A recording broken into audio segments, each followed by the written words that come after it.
Now, got two more questions in today. So, I was looking at this a few minutes ago. The second question, I don't have a problem with. First question, not 100% on. I had to look it up, some of the terms.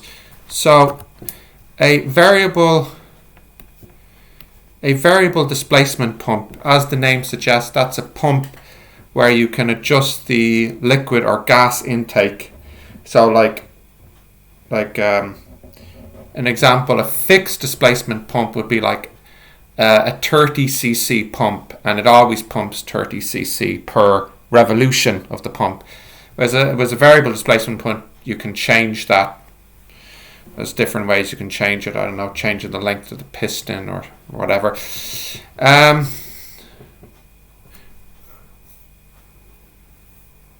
With the current position of the displacement control, has a flow output of 30 litres per minute. So this variable pump, you can adjust the displacement, and at the moment it has 30 litres per minute. What would be the flow output if the displacement V is doubled, but the running speed remains the same? So I think the answer is as straightforward as you might guess, but I could be wrong. 60 litres per minute. The speed remains the same, so it's rotating, the pump is rotating at the same rate. Let's just say 1 rotation per second. So every second the pump rotates. And presently, that amount of rotation will output 60 litres per minute. Now, the rotation speed doesn't change, it's still rotating at, let's say, 1 rotation per second. But the displacement, that is how much liquid or gas is taken in per rotation, has doubled. So that would make me believe that the throughput is now doubled as well, 60 litres per minute. I don't know.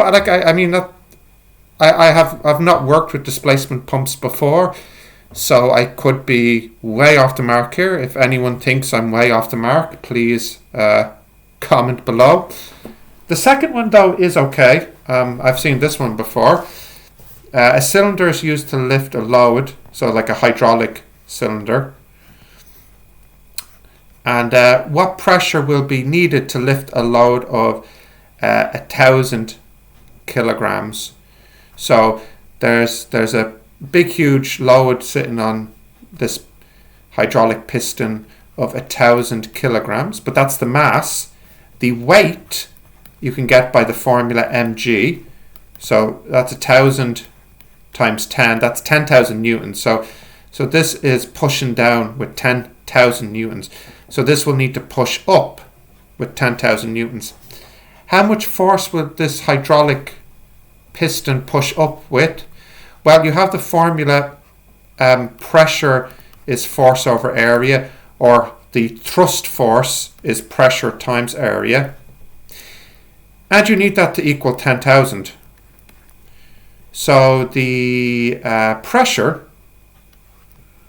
will be 10,000 over the area. Now, the area is in centimetres, and I know that these answers has multiple choice. So let me just pause for a second to see what units are in the multiple choice answers. Okay, so they're in bars. I think a bar is 100,000 pascals. So I'm not happy that the area is in centimetres squared. I much would have preferred if it was in meters squared.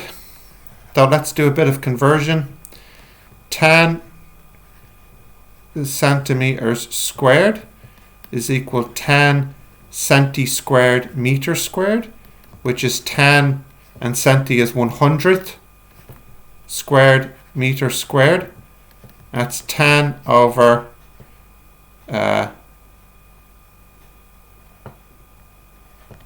10,000. So that's 1 over 1,000. So that's 1 over 1,000. So that'd be 1, 2, 3, 4, 5, 6, 7. That's equal to 10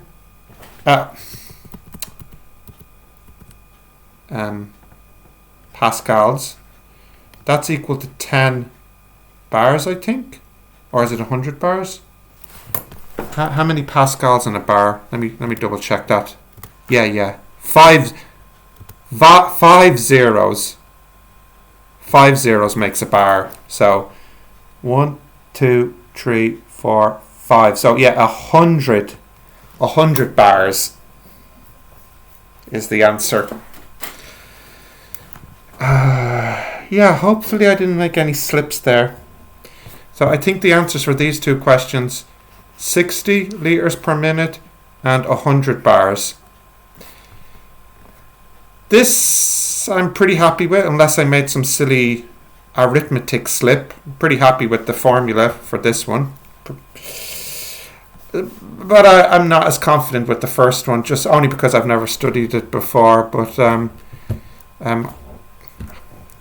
happy-ish with my logic. Okay.